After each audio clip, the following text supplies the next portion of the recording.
Are you ready to take control of your future? All-in CDO training is more than just a driving school. We're your partner in achieving financial independence. Overcoming test anxiety? Struggling with self-doubt? We're here to help. Our expert instructors provide personalized support to guide you through the entire process. With flexible hours and online courses, we'll get you behind the wheel in as little as 3 months. It's time to turn your passion into a rewarding career. All-in CDO training, the future of commercial driving. He ain't never slumber, never put him to the test. He be reigning king forever, resurrected after death. All praise to God, brother, say it with your chest. Say it with your chest, all praise to the one. Yes, sir.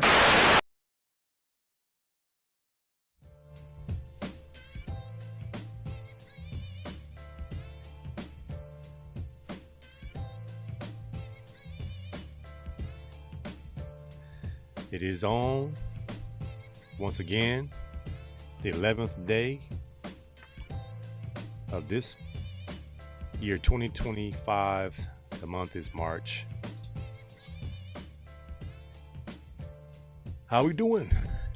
In the building. Once again, it's on. All right, so on tap today, some NBA, some NFL, some women's basketball, a little tender love, my 2 cents. And today's show, Unk Season, the Unk segment of the show is dedicated to my favorite Unk, my Uncle Chuck. So we'll finish the show off with a little tribute to Uncle Chuck for our Unk Season situation. In the meantime, as my Uncle Chuck will want me to do, the show must go on. He was one of my regulars, so I'm going to keep it going. Off the top, LeBron James is in the news, and not for his excellent basketball prowess. This time it's a little bit different. This time it's some man stuff. If you live under a rock, you probably don't know, but LeBron James, he confronted your favorite loudmouth, Stephen A. Smith, during the game. Not practice. The game. You talking about practice? No, we're talking about the game. During the game, walks up to Stephen A. Smith and tells him to leave his son alone. And as a dad, I feel LeBron James every right to do exactly what he wanted to do in the moment. Then the other side of me immediately began to think about, what about Bronny? Was Bronny looking like this? Where he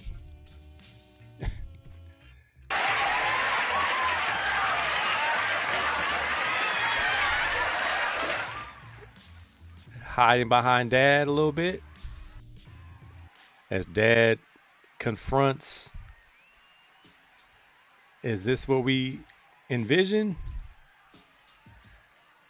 Nah, man, it's not the situation at all. Matter of fact, this is not even about Bronny, so to speak. It's the situation that Bronny's in due to who his dad is. And I was trying to research and really find, what did Stephen A. Smith say that hasn't been said by every single sports personality on television? From Ryan Clark to Skip Bayless, Shannon Sharp, Jeff Teague, all the guys who have a voice. I'm waiting to hear what Vernon Maxwell says. And by the way, if you haven't heard Vernon Maxwell on the All the Smoke podcast, I think he might be the funniest NBA player of all time. He's just funny, man. He just says some funny stuff. You have to excuse the vulgarity and the profanity that Mad Max uses, but that's the most genuine person you'll ever hear on a podcast. But when he says that Bronny James potentially can be a pretty good pro if he hangs in there, he's not deviating from what everyone else is saying. I think the problem with what Stephen A. said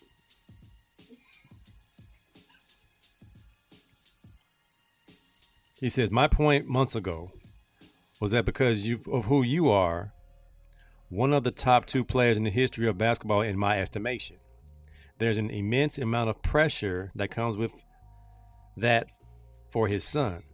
And that's when I was talking about, come on, man, this is the situation that you're putting him in. So his fathering and the nepotism of getting him to play in the NBA before his time, everybody knows that. But telling him to keep his name out of your mouth, it's not realistic. However, he's LeBron James. He can do whatever he wants. Now, Stephen A. Smith is coming with a different tone on a different podcast where he joined the Gil's Arena podcast and said on lines, I'm not going to go verbatim because he, on that show you can use tons of profanity and say whatever you want to say and sound tough. But he won't say it to LeBron's face. But he's saying, I'm talking about you, LeBron. You did this to your son. Bronny's going to be just fine, but you are the one who's getting him in the game when he does not have the skills just yet to be in the game. So him being a professional athlete, he's fair game to anybody that's going to critique sports. And then you have other athletes jumping up saying, how come LeBron won't say that to me? Come on now. We kind of know the situation. Ruth said not doing his kid any favors by keeping him in the bubble of fake positivity and not being able to hear the truth. Smith's job is literally talking sports, and Bronny's job is sports. Live with it. I don't think anyone's going to stop talking about Bronny because Bronny gets in the game, then you're going to critique his play. At the 55th pick of the draft, why are you in the game? Why are you not in the G League, where he's doing really well? 22 points a game, 5 rebounds, 5 assists. Go down there and continue to ball out. You get brought up simply because who you are. So what are we talking about here? In the moment, it almost felt like a Will Smith slap Chris Rock moment. Like, you're going to just be tough right now? You're going to be tough right now.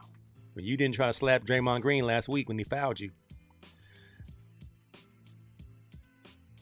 So dad's side of me, I get it.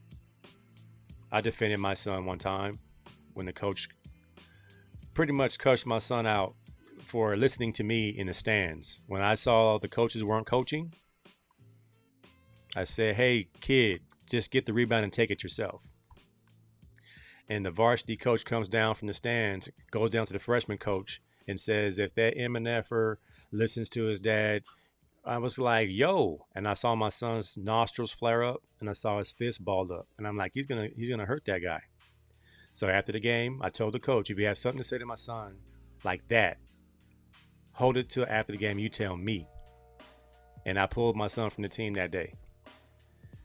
Because I don't mind my son being coached hard, but I don't play around with the berating of my son unnecessarily. Now, if he's messing up, I've had several coaches that love my son to life, but they will say, if you don't get your A in the paint and get a rebound, and then that's get in the paint, get some rebounds. There's a difference, man. In this situation here, in the moment,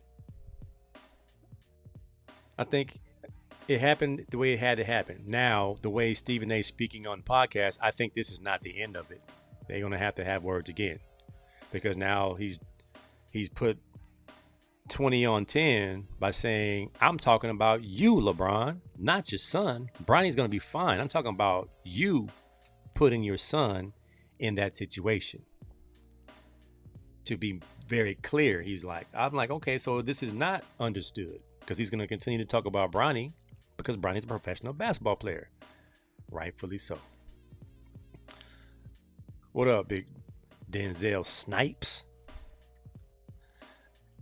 Anyone that has had a kid in the major sports understand where LeBron is coming from, but you don't act on it. You went to your wife or buddies about it in private, not in public or to the person. I don't think we can dictate when things happen, how convenient or how appropriate or how classy or classless.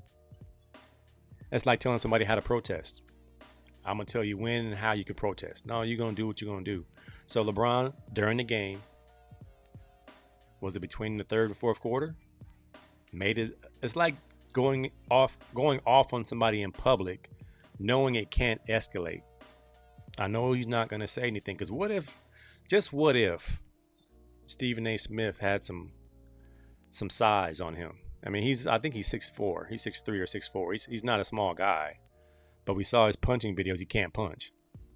But what if he would have challenged LeBron in that moment? What if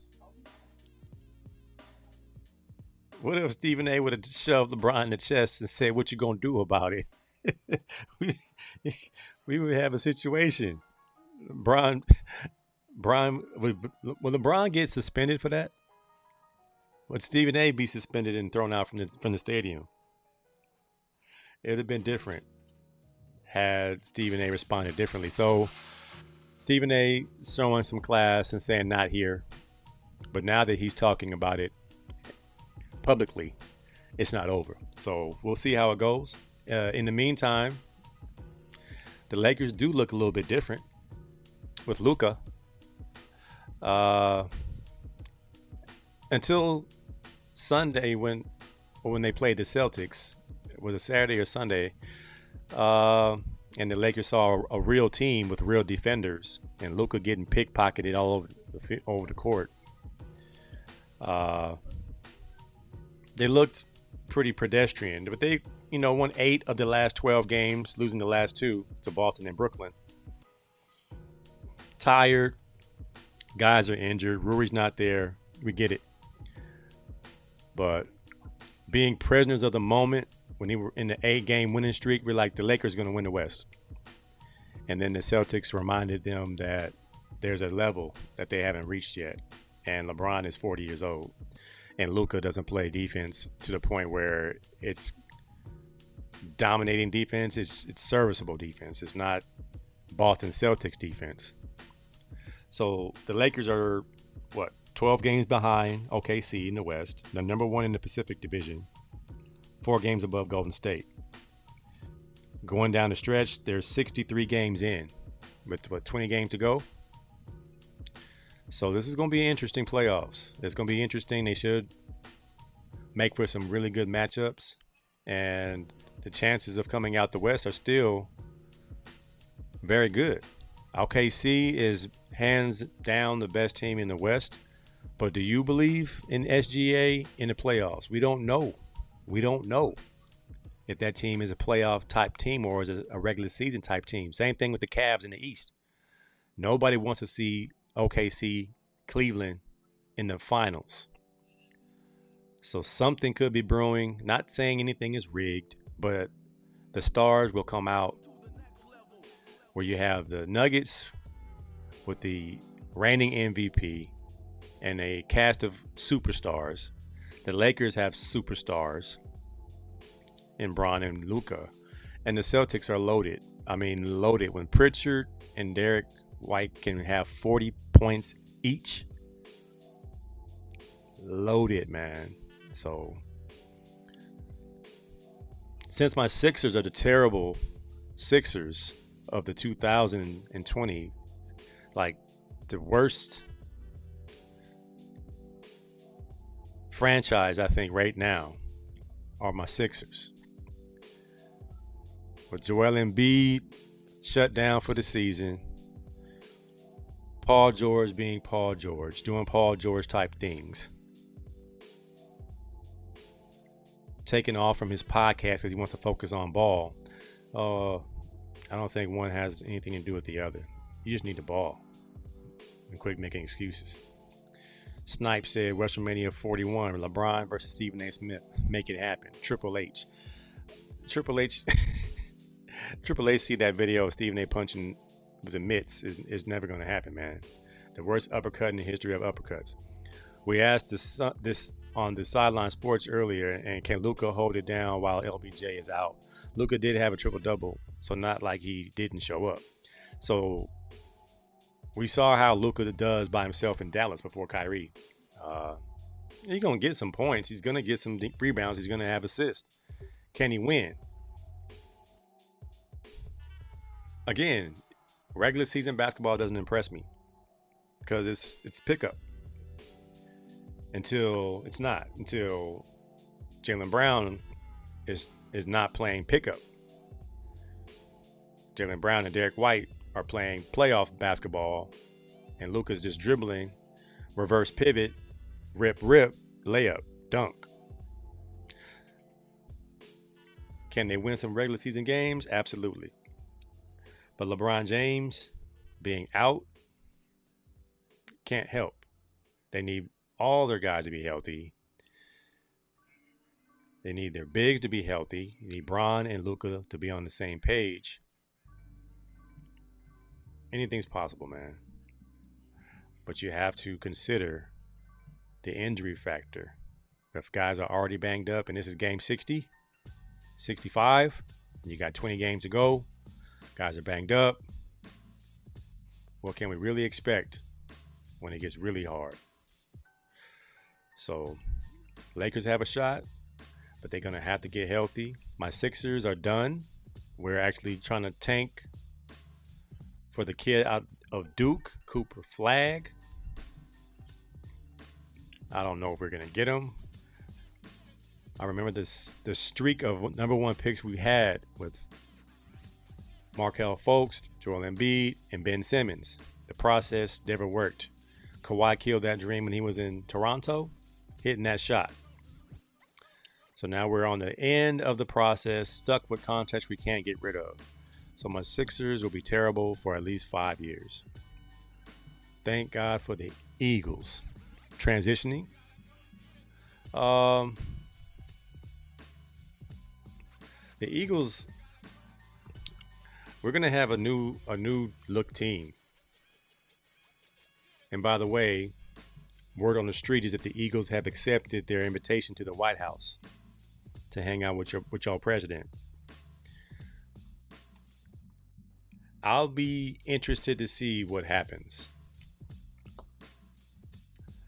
Because last time the Eagles won the Super Bowl, Trump was in office for his first term. And the Eagles accepted the offer.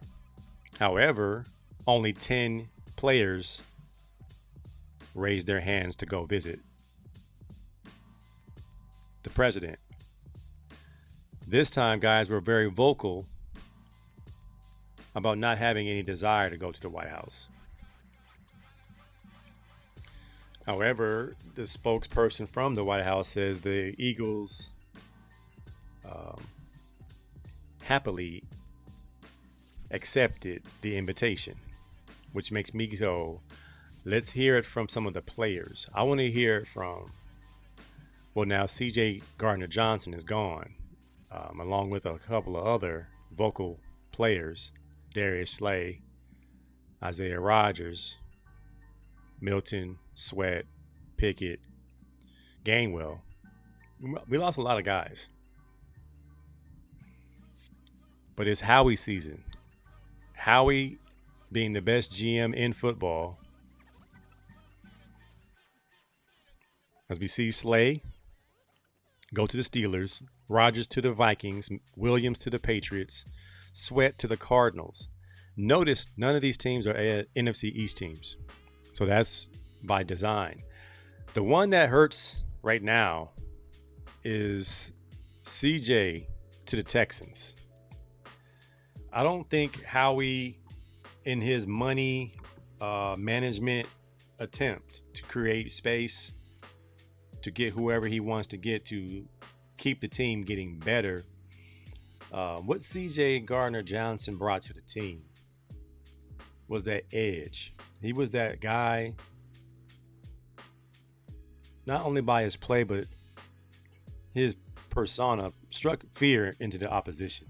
When he hit Travis Kelce in the Super Bowl and stood in front of him to say, I'm going to be here all night, I think that was a tone setter. And I like the other DBs we have. I think they're going to give Kelly Ringo a chance to play opposite of Mitchell. And you have Cooper in the slot. You still have, our other safety. And then you'll have one of the backups play that role until we see what happens in the draft. I can see Howie trying to get the kid out of South Carolina because he plays like C.J. Gardner-Johnson. He's just bigger. So I'm gonna trust Howie, man. I hate to see these guys go, but it's part of the business. All these guys are gonna get paid, and you can't pay everybody. Championship team. All these players now have a Super Bowl champion on their resume, and they can go get paid. We paid Zach Bond, which was a must. We want to keep Zach Bond, the leader of the defense. We paid Saquon Barkley, the best running back in football. Jalen Hurts is locked in. Both Devontae Smith and A.J. Brown are locked in. I think the core is there. Jalen Carter's not going anywhere. Nolan Smith's not going anywhere. Jacoby Dean's not going anywhere. And we have some guys who stepped up and played big minutes. So we'll be just fine. I think Jordan Davis is staying. Should be interesting. So I do have a quick reel of a bunch of the free agent activity. Let's see if I can pull it up. NFL trades. So we got Milton. We got the Panthers picking up Trayvon Moehrig. We got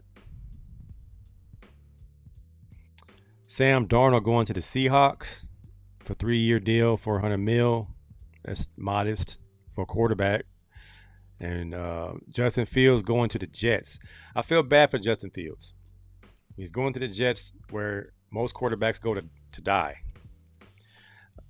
He was going to be next in Pittsburgh where he fit the culture. Russell Wilson being as old as he is, not sure how long he's going to play. But this one right here. Now, if Justin Fields can turn the Jets around, that'd be great. Cam Bynum, with all his Super Bowl end zone celebrations, he's going to the Colts. So he's going to bring all his flair and pizzazz to the Colts. We'll see how that goes, if he's going to find some guys to dance with him in the end zone. Broncos sign safety Talanoa Hufanga for 3 years, $45 million. So the Broncos just got better. And then you got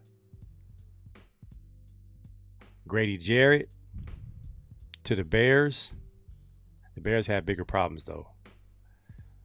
Myles Garrett staying put in Cleveland and becomes the highest paid player, not a quarterback, in the history of NFL. I think that would make me stay, too. We got Javarius Ward from the Niners to the Colts. The Colts are making some moves. Unlike the Cowboys signed running back Javonte Williams for a 1-year deal for $3 million. I mean, that is a backup. That is a special teams player. $3 million? They're not counting on him to do anything. That's another offseason the Cowboys are letting go. I'm sure Cowboys fans aren't happy. The Saints going to re-sign Chase Young, which is smart. You do want to have a consistent pass rush. The Vikings signed Jonathan Allen, defensive tackle. You want to have D-line. Yep. The Giants signed Javon Howland from the Dolphins. Are the Giants going to do something this year? They're in my division. That's why I'm kind of considering looking at that. And CJ to the Texans in exchange for Kenyon Green, which will probably fill a hole on our offensive line when Becton gets paid. I think we can't pay him. And Daniel Jones, Danny Dimes is going to the Colts. So the Colts are making some noise this offseason. And they want to make a quarterback controversy between Danny Dimes and Anthony Richardson. We'll see how it goes. Should be interesting. UCLA women finally beat the crosstown rival USC in the Big Ten championship game. So USC won the Big Ten championship regular season title, and they faced off in the Big Ten championship tournament. And I think we finally solved the Juju puzzle. We had London Jones playing against Juju strictly the first two meetings with a little bit of help from Jaquez. I was like, why don't we put Kiki Rice on her and Jaquez and somebody else with some length? Because we keep putting a 5 foot, how small is London Jones? 5'2"? She's tiny, and Juju's what, 6'2" or 6'4"? She's just getting her shots off, but the Lady Bruins found a formula and held USC scoreless for like 5 minutes in the fourth quarter. And that was pretty much the end of it. And I think that's something they can hang their hat on going into the tournament. So will that give UCLA a number 1 seed? Overall, probably not. Depends on how they feel that day, because it could still be South Carolina because they have more impressive wins. UCLA did beat South Carolina earlier in the season, but since then, losing to SC twice, not having an answer, and then solving it, who knows? They could be number 1 overall. But all that to say, the tournament is the tournament. It's called March Madness for a reason. You got to play. You got to win. What, 5 games? How many games do you have to win the championship? Mo Powell said 26, 12, and 12 looked good in the box score, but he was targeted on defense and was 8 of 26 from the field on offense. Bottom line for the Lakers to hold down the fort with Bron out, they'll need a better version of Luka and Reeves. So Reeves is the unguardable X factor when everybody's healthy. Reeves is going to be the key moving forward. Luka's going to be Luka. Luka's style wasn't a winning style in Denver all the time. They got pretty far last year, but do we really think they were going to beat Boston? Some people thought the Timberwolves were going to come out the West, but the Mavericks proved that they were tough enough, had enough length in the paint to compete and win the West. Now we're looking at a different type of team with J.J. Redick's defense, his defensive mentality, and he's shooting them straight. He's talking to the players in a straight fashion. I think they need that. Darvin Ham was more of a passive coach, and this is a more authoritative voice. Even though J.J. Redick is a first-year coach, he still demands respect. And I'm not sure how Darvin Ham lost that, because Darvin Ham was a dog when he played. But as a coach, he had his hands in his pocket all the time, and he wasn't really forceful. I think this team, the Lakers team, has a lot more grit. So now UCLA exercises their demons versus USC. London Jones needs her respects. As small as she is, she has the most heart, pound for pound, on that team. Lauren Betts and them did well. Kiki Rice did play well. I didn't realize Kiki Rice struggled so much with her jump shot. Like, she is always driving to the cup, which is not a bad thing. She draws fouls and she hits free throws. I think she's going to have to hit a mid-range for UCLA to win the whole thing. This is a good opportunity for the Lady Bruins to win the whole thing. As good of a chance they're ever going to have. They're deep. For the most part, they're well coached. They made some adjustments. We were questioning the coaching when they couldn't solve the Juju puzzle. Because Juju Watkins is, to me, the hands down best player in women's college basketball since Maya Moore. I don't really see a weakness in her game, except she's playing the whole game, and she has a tendency to get a little bit tired because her legs are tired, and then she'll start missing because she's been in the game the entire game. I think she sat 1 minute in the fourth quarter when she had 4 fouls, and we're not hearing about it enough and how good these young ladies are. That was our problem with the hype of Caitlin Clark. A lot of that was hype. I don't think Caitlin Clark can hold Juju's shoestrings if they were to go at it. Caitlin Clark is incredible, but the thing that Juju is doing, she's more than just a good jump shot. She is defensively getting to the cup. She's crafty. She's strong. She does everything. She's the best player in women's college basketball to me, by far. I know there's a couple of other young ladies balling. The young ladies in Notre Dame. Paige Beckers at UConn. Of course, Lauren Betts at UCLA. It's impressive what they got going on. All right, so Tender Love, a little bit different today. I saw this on Instagram. There's a lawsuit going around, and it's targeting the gaming companies. Gaming addiction. Gaming profits $6.69 million an hour while your child struggles to quit. $111,500 a minute out of your ADHD, ADD, ODD suffering child. Make them pay. All right, so as a teacher and a coach and a parent, I know gaming addiction is real, just like cell phone addiction is real. But who is responsible here? At what point do you take the game away from your child? When you see your child can't handle life without the game, and then it's like trying to sue the cigarette company. You knew the cigarettes were going to be addictive, but you kept smoking. You had to get help to stop. You can't go back and try to sue.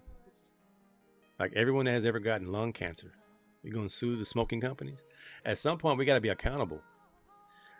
I wish we never gave our kids video games. They would have been more, skilled at something else. But however, we're here. I thank God every day my son got addicted to something else, which was working out and playing ball, getting in the gym and finding a new passion. And now he plays it for recreation. He plays the game for recreation, not because it's what I want to do in my life. What really helped is a field trip to the gaming company to see what really goes on in the gaming world as far as career. He says, I want to play video games for my living, for how I make money in my career. I said, okay, let's go see what that looks like. This dude came out the back room. He was a gamer for Riot Games, the video game company. And my son asked him, how many games do you get to play? And he said, I get to play one game. He's like, what do you mean? You get to play one game every day and you change it the next day? He said, no, I play one game every day for 16 hours. And my son said, oh, I don't want to do that. So that was the end of that career choice. And then he went around asking more people what they did at the gaming business company / campus. They had a whole campus. Everything was so sweet. There were no clocks. There were snacks everywhere. There was soda and juice and fruit and candy and everything you wanted was on campus. You didn't even have to leave. Some people lived there. There was apartments on the campus. It was incredible. They had basketball courts. Guys were playing fives. They had a gym. People were working out, riding bikes. It was a whole new world of just gamers. But he saw what that kid had to do sitting in that dark room 16 hours a day playing one game and not being able to change out the game you play. He was done with it.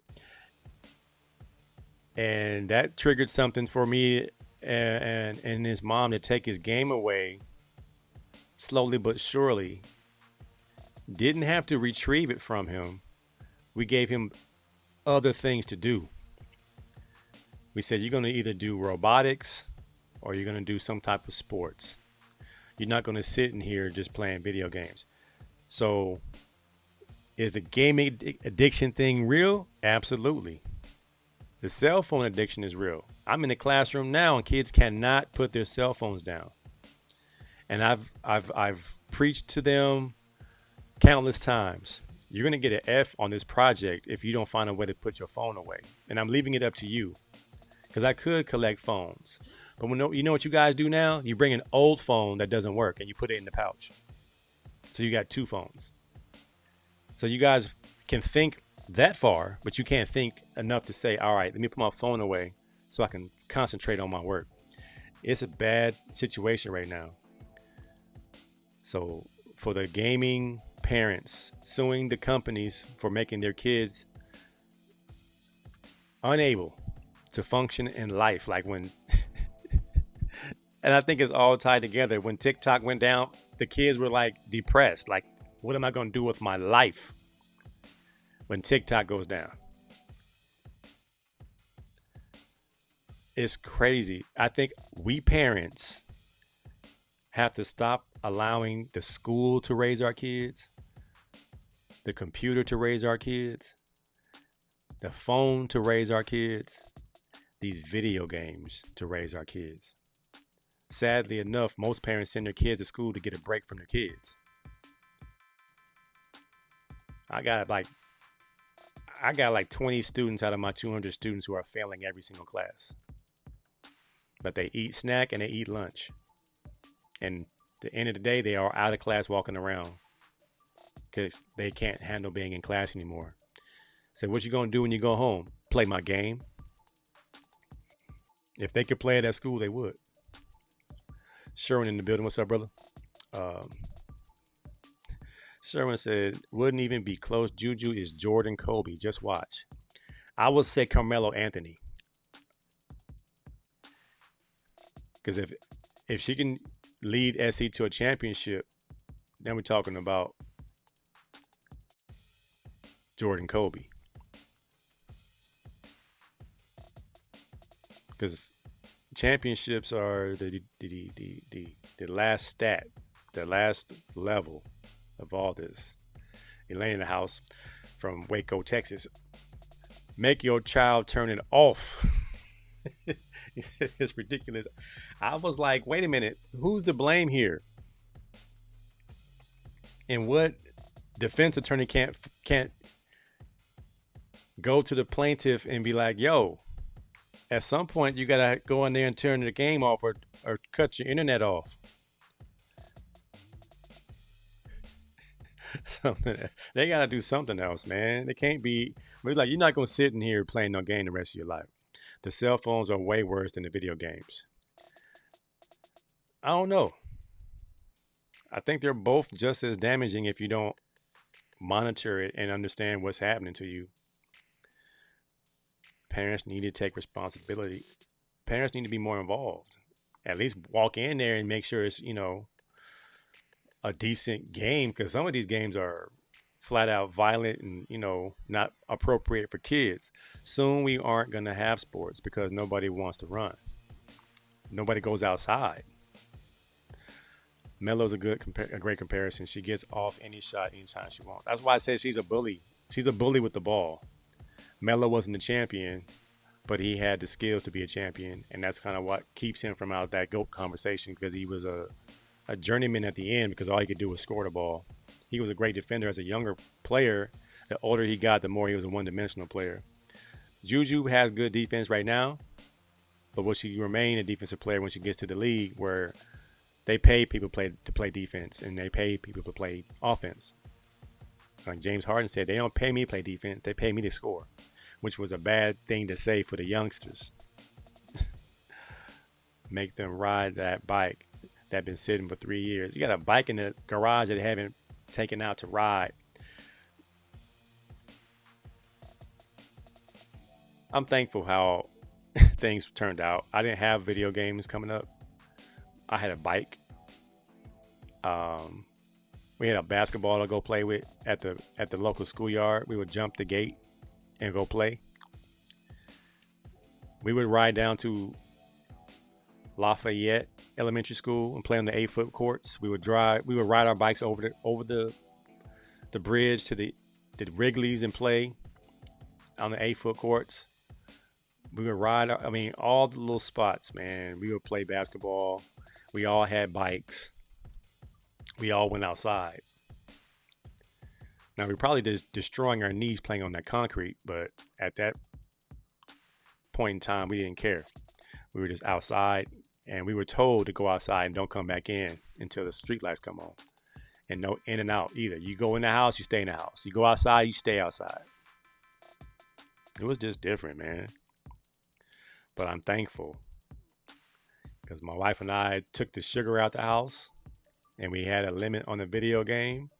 And then we got something else that would have his attention. And then basketball made him so tired, he was too tired to even play. Because we started taking him to personal trainer in the valley. And he would be so tired that the video game was the last thing on his mind. And now he just turned 20 and is getting ready to go into spring ball. And he says, I'm going to leave my game at home. My wife and I were like, wow, that's a good sign when you know that it's time to really focus in on what's important right now. The problem with the addiction thing with the kids and their electronics is they don't see the big picture. I have seniors who can't stop playing the most elementary game on the laptop. So you could take their phones away. They'll find a way to play a game somewhere else on their laptops or iPads or something. So it's going to be a lot of entry-level jobs out there being occupied by this generation. What's this generation called? Generation ? Maybe. There are many championship players that never won at all. Chuck, Carl, yeah, AI, there's some guys. But there's a reason why those guys don't get included in the GOAT conversation. I think Juju has the skills to be a GOAT. I'm talking Maya Moore, Diana Taurasi, Lisa Leslie, Cheryl Miller type GOATs. Never would have happened when I grew up. I remember not being able to watch TV. That was cruelty to me. You could not watch TV in some people's homes. I had a friend who couldn't have company. We had to watch him play video games from the window. He was playing his ColecoVision, and we would have to stand in the window and watch him play. One day, I think he let us in when his parents weren't home. We were in there playing, and as soon as his mom and them pulled up, we had to jump out the window to play ColecoVision. It's like, I don't know. Looking back on it, it might have been a little racist because we were black and he was Filipino, and they didn't want no black kids in the house. We didn't know if that was the case, but like, why can't we come in the house? Someone said, don't let me go outside and come back in too much. Oh, you was going to get in trouble for doing that. Happy Boy said, I used to get quarters and play asteroids at Easy Liquor. Now, that was a decision to use the little money you had to play a video game when you can buy 2 packs of Annihilators and a Chico stick for 25 cents. If I play a video game that doesn't give me anything in return except my name on the screen, if I beat somebody's name that has a record, I get my name on there. If I had 4 quarters, maybe I'll put 1 quarter on the Asteroids game, because I went to the same liquor store that Happy Boy went to on Easy Liquor, which burned down in the 92 riots. but I used to go there every day. Now laters, Chico sticks, pickles. They had pig feet, all these big jars up front. I only got the pickle. I didn't get no pig's feet. I didn't know what that was all about until I got a little bit older.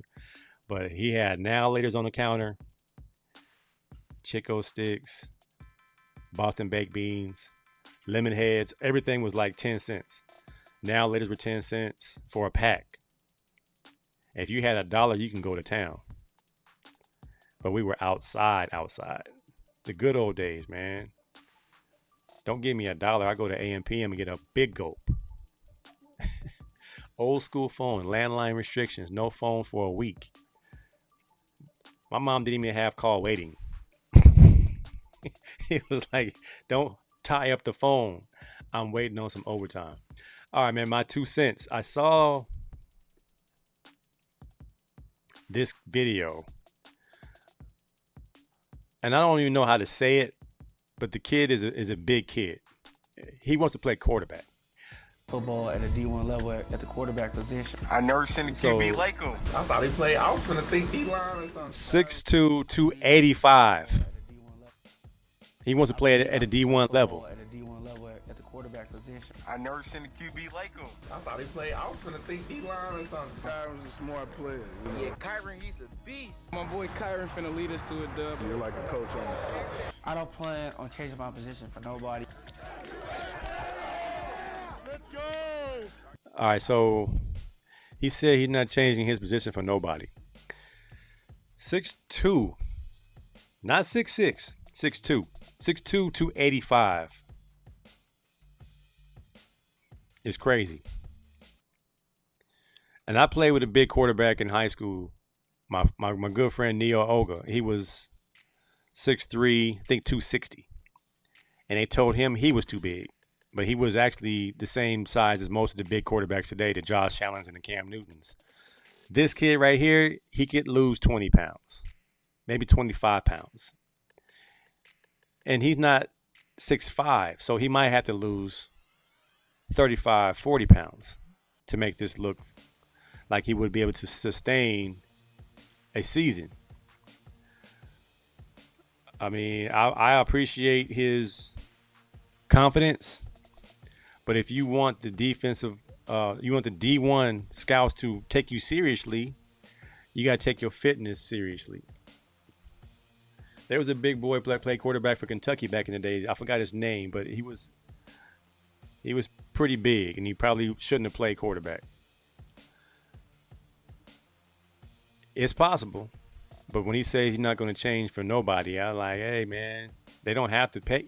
They don't have to take you. They can move on to a kid who's 6'2", 225 and can run. I doubt you could run. I think you're going to be in the pocket because you're a big fella. I hope he finds his way.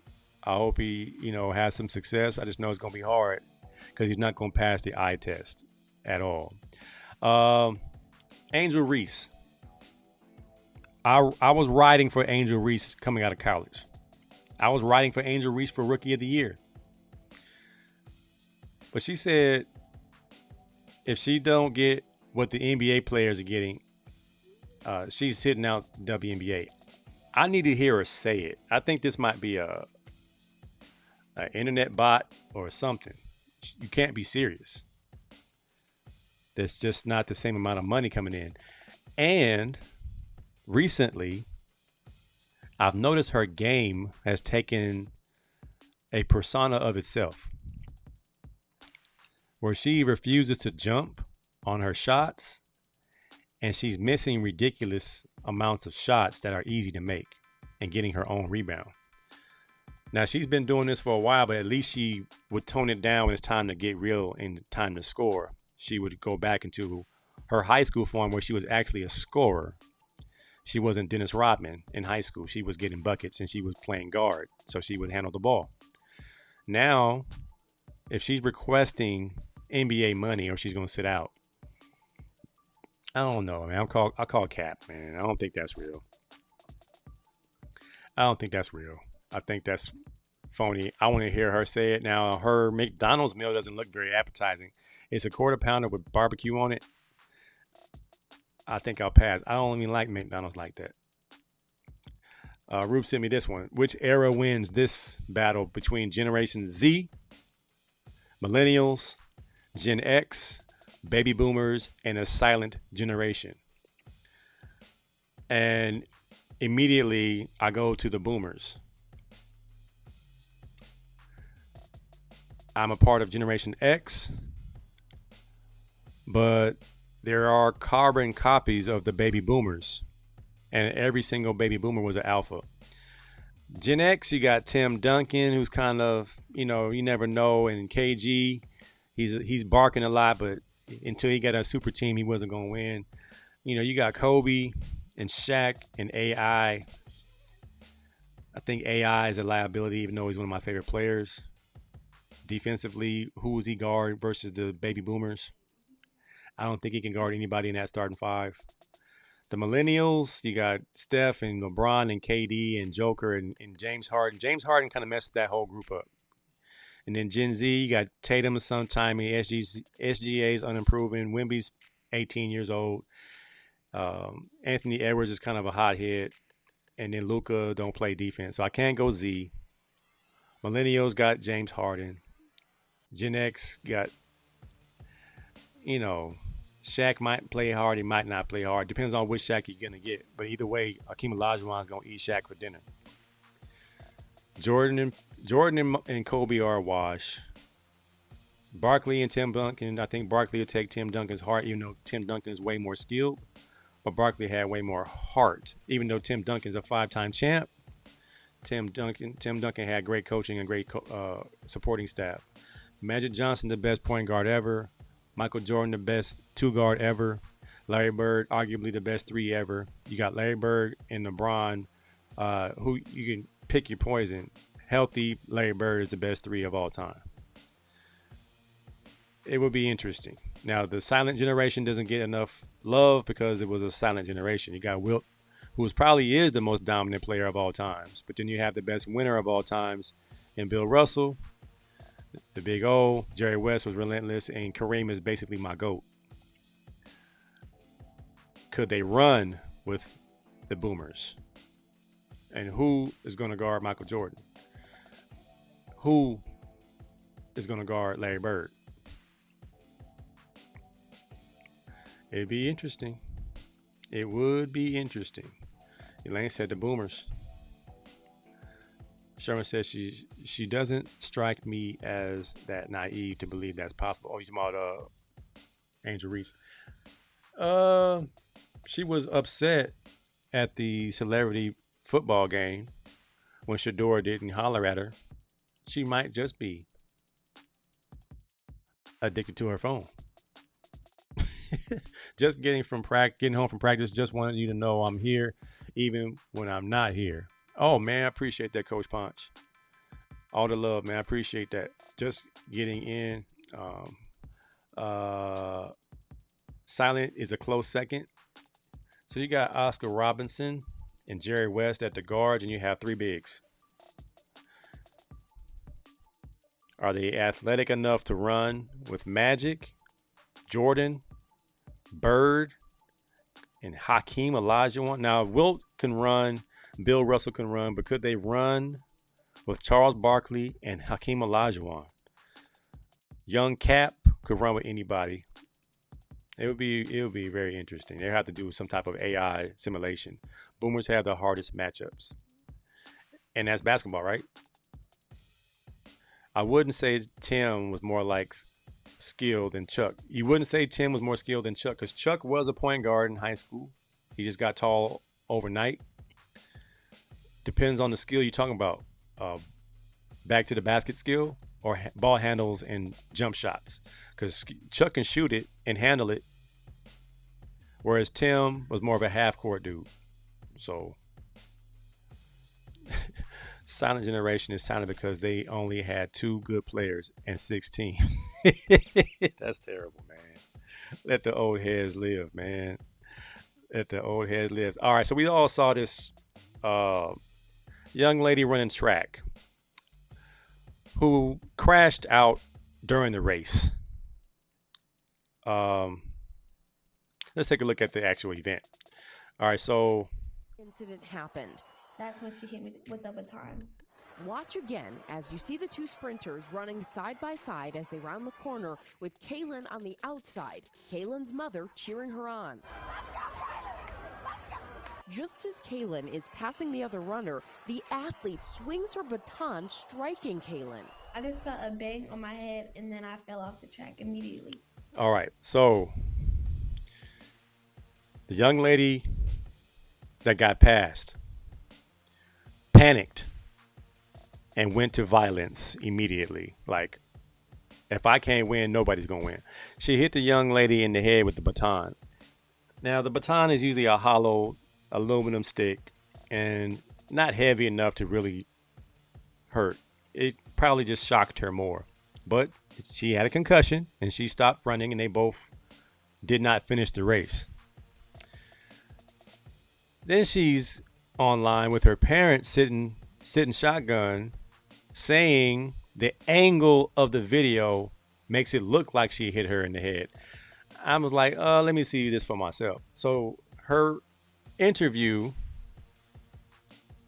with her parents sitting next to her, they're going off one angle. And I'm like, say word? You're physically hurt, but you're not thinking of my mental, right? They're going off of one angle. A couple times hitting her, my baton got stuck behind her back like this, and it rolled up her back. I lost my balance, and when I pumped my arms again, she got hit. I know my intentions, and I would never hit somebody on purpose. They're assuming my character, calling me ghetto, racist slurs, death threats, all of this just because of a 9-second video. Everybody has feelings. So just because of a 9-second video, they're calling me all type of racial slurs. They're calling me ghetto. My baton got stuck behind her back, and it looked like I hit her in the head. But what about my mental? They're destroying my character because of 9 seconds of video. We can't keep using mental illness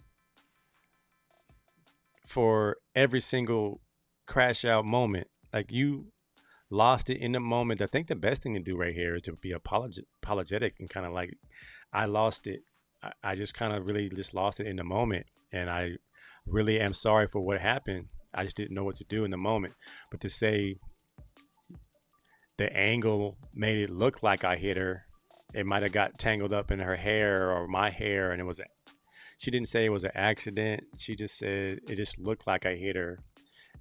And y'all not thinking about my feelings. You're not thinking about me. I think we are thinking about you, young lady. I do hope that you see that this is what happened when you watched the video for yourself and you were in the moment and you decided to swing with everything you had to hit her in the head with the baton because you were mad. Is that what we resorting to? We don't have any coping mechanisms. We don't have any recourse on how to handle situations and how to handle defeat. We go to hitting.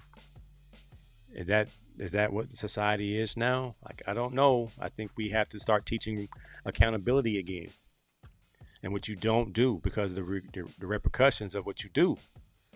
So now that family is going to sue the school, that other family. Like, it's a domino effect. When you do certain things, there are consequences. We went to the track naming ceremony for my coach, my high school coach, and one of the things that one of the young ladies shared on the microphone as she spoke about her coaching that she received is that they were always prepared. They were always told how to respond to situations.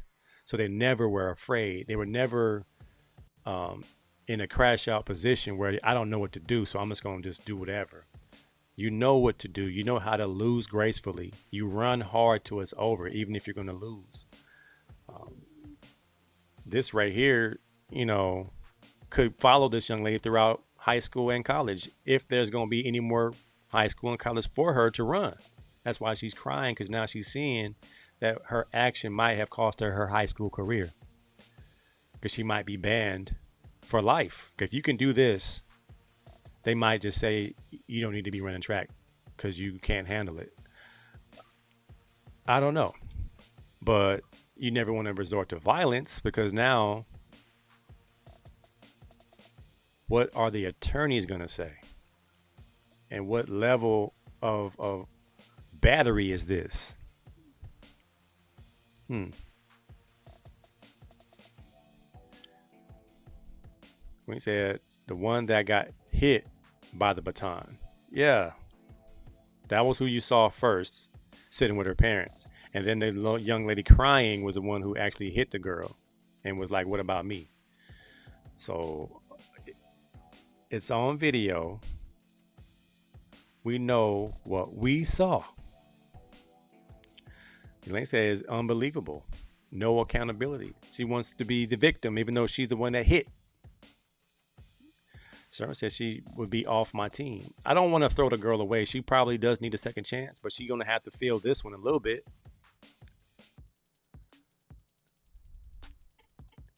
A little bit. Like, you got to say, I did that, and I wish I didn't do that. But instead, what about my mental health? What about me? We're looking at you.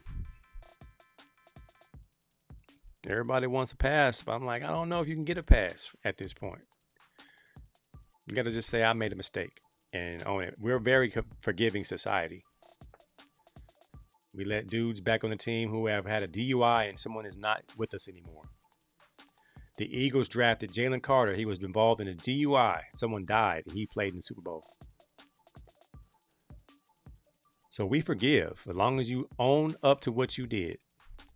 Say you are sorry. We are, even the Bible says we have to forgive those who are sorry for what they did. If you sitting up saying you didn't do it, I can't forgive you because you're not taking responsibility for what you did. Now I can forgive you, but I ain't got to forget. You are capable of taking the baton and hitting somebody upside the head because you're losing. Hopefully you learn that lesson. Hopefully you get another chance to run, but I think you need to learn your lesson in some kind of way. This season should be over for you for sure. You should be off the team for this season. Gotta take your lumps. That's the truth. She'd be off the team until she issued a public apology. That's probably the most diplomatic way of handling it. If you want to be back on the team, you're going to have to, you're not running the next 2 meets. I'm going to need a public apology, and I'm going to need you to understand that that's not what we do. BT in the house, track coach. All right, BT, what you do if one of your athletes hits another athlete with a baton? Is that athlete off the team indefinitely until they apologize, go to some therapy? Something has to happen, man. All right, so this Unk season, before I get out of here, I have a bunch of comedic ones, but I think for the purpose of time and class, I think we're just going to shut it down with a tribute to my Unk, man. My first 4 years doing AC Sports Live, my uncle Chuck, Charles Davis, my dad's brother, back in Philadelphia, North Philly, New Jersey, is where he was staying at recently.